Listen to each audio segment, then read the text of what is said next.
Depuis plusieurs années, de nouvelles entreprises sont déjà aux côtés. Mon Serge à moi. Et maintenant, votre animateur, Serge Royer. Bonsoir les amis, ce soir nous allons parler de l'Église de la Scientologie. Et pour ce faire, nous allons faire une boîte vocale où nous allons recueillir vos appels. Premier appel, bonjour. Bonsoir. Moi, j'aimerais savoir c'est quoi la scientologie. Bon, mon ami, la Scientologie est définie par ses adeptes comme une philosophie religieuse qui contient des méthodes de conseil pastoral destinées à aider l'individu à atteindre la plus grande confiance en soi ainsi que l'intégrité personnelle, lui permettant aussi de croire à lui-même et à ses semblables. Ça répond à vos questions? Je vous remercie et bonne fin de journée. À vous aussi. Nous allons passer à un second appel. Oui, bonjour. Oui, j'aimerais savoir, pour les scientologues, c'est quoi Dieu? Pour les scientologues, Dieu est la divinité qui couronne l'édifice doctrinal de Ron Hubbard, est un être suprême proche au cœur, architecte de l'univers aux francs-maçons. Ok, merci pour vous. Nous allons passer à un autre appel. Oui, j'aimerais savoir qui sont les adeptes de cette religion-là. Dans l'ensemble, les fidèles sont des adultes jeunes ou d'âge moyen entre la 20 et la 35e année. Généralement mariés, on compte plus d'hommes que de femmes.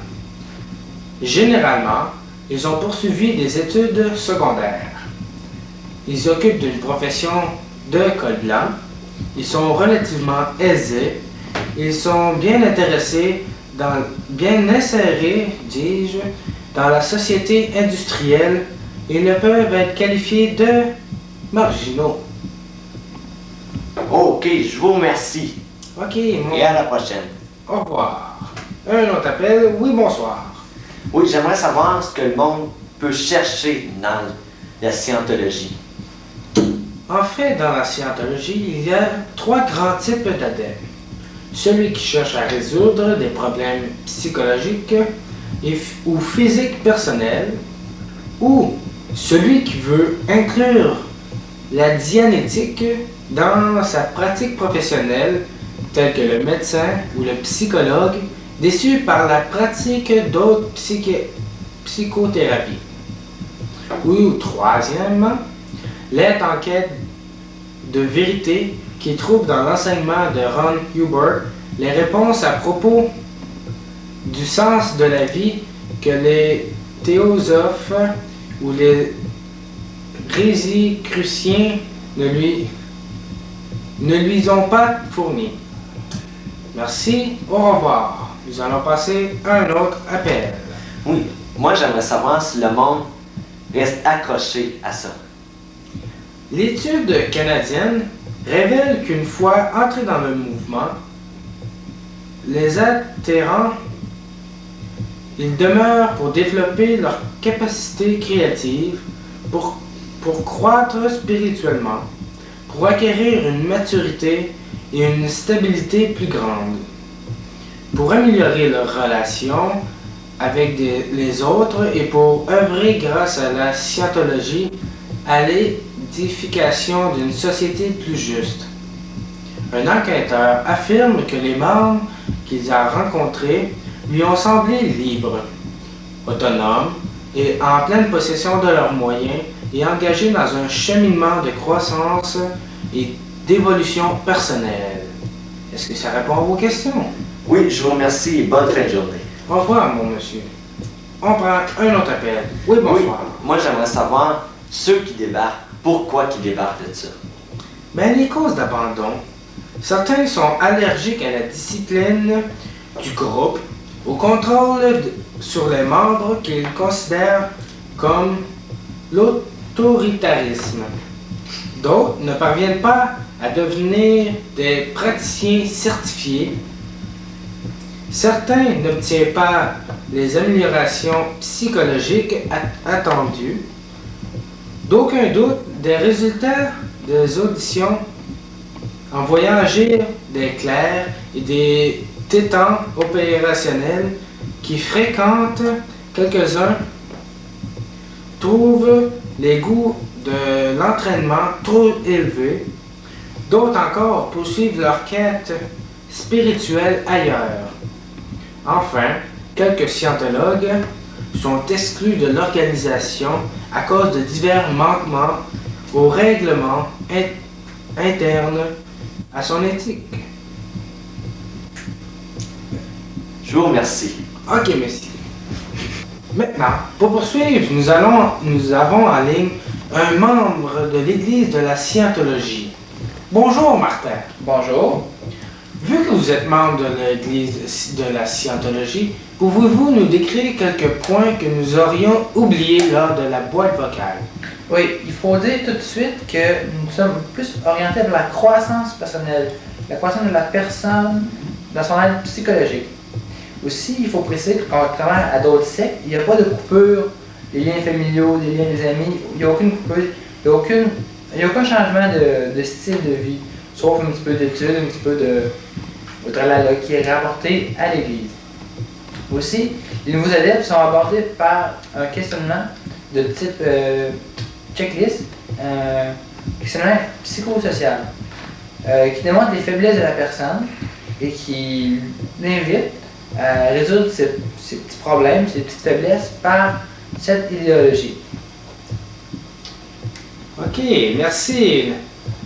Alors, maintenant, en studio, nous avons Jean-François Tarrant, un gars qui a cherché de l'information sur Ron Hubbard, le fondateur de l'Église de la Scientologie. Bonjour, monsieur. Veuillez nous citer ce que vous avez appris. Bonsoir. Moi, tout d'abord, les informations sont difficiles à recueillir car il y a peu d'informations, sauf la bibliographie qui a été écrite par ses disciples. Tout d'abord, Ron Hubbard Lafayette est né le 13 mars 1911 au Nebraska. Son père est un commandant de navire et il a appris à lire à 3 ans et demi. C'est pas vieux. Il a été scout de 14 à 18 ans et il s'est inscrit à 19 ans à l'université de George Washington pour étudier la physique nucléaire. Pendant ses études, il gagne sa vie en écrivant à la presse et en faisant de la photographie. Il passe ses brevets de pilote, puis il dirige une expédition cinématographique aux Caraïbes. En 1932, il réalise le premier relevé minéralogique de Porto Rico. Ensuite, il rédige des scénarios pour Hollywood et en 1940, il devient membre du Club des explorateurs. Cette année-là, il obtient ses certificats de navigation et retourne à la guerre dans le Pacifique, où il aurait été gravement blessé en 1944. Puis, 3 ans plus tard, il serait remis de ses blessures par une dianétique qu'il aurait lui-même inventée. En 1950, il publie la Dianétique, qui devient un best-seller. Il a créé la Fondation de la recherche en Dianétique. De 1950 à 1959, il fait une tournée de conférences aux États-Unis pour faire connaître ses idées. En 1954, avec quelques disciples, il propose une philosophie religieuse qu'il nomme Scientologie. Ce glissement vers la spiritualité n'a pas plu à l'ensemble de ses amis. Certains auraient, semble-t-il, préféré rester sur le terrain de la psychothérapie. Après cette transition, il quitte l'Amérique pour l'Angleterre où il installe, dis-je, le siège social de son église. Là, il se consacre à ses travaux en dianétique. En 1970, il déclare qu'il a atteint l'état de clerc et il se retire de l'administration de la Scientologie pour poursuivre ses recherches et pour voyager. et il s'éteint en 1986. Il est intéressant de savoir qu'un ami de son père, le capitaine Thompson, instruit par Freud lui-même sur la psychanalyse, l'a initié pendant sa jeunesse à cette science. Ron Hubbard a dédié un de ses ouvrages à ce militaire et à Freud.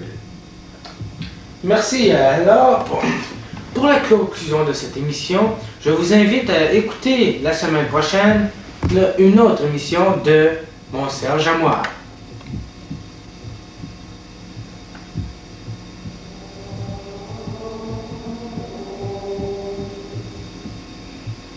Und die